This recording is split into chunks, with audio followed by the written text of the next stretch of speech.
શ્રી કૃષ્ણ મિત્રો, કેમ છો બધા? મજામાં જ હશો. તો આજનો વ્લોગ અમે લઈને આવી ગયા છીએ. આજે છે આપણે અષાઢી બીજ. તો આજે નકશુને આપણે રામાપીરની બાધા રાખેલી હતી કે નકશુને ભગવાન કઈ ખોડ ના મેકે, તો આપણે એમના માટે મંડળી બોલાવીશું રામાપીરે.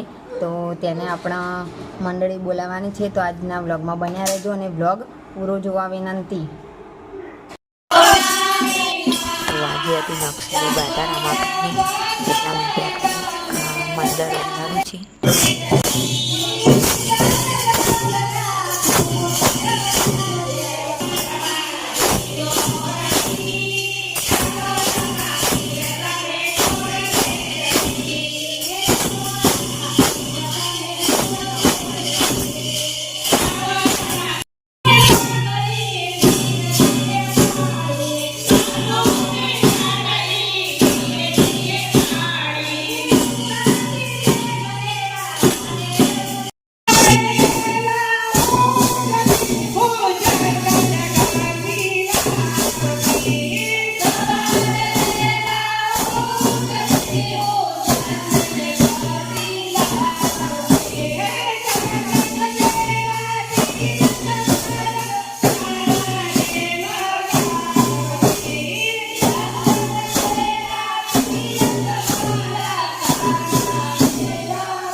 આખરમાં બેનને ઝપાટામાં લઈ લીધા જુઓ.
આ મારા મામા છે અને બાજુમાં બા બેઠી છે અને અમારા મામા બધા ખાઈ ગયા.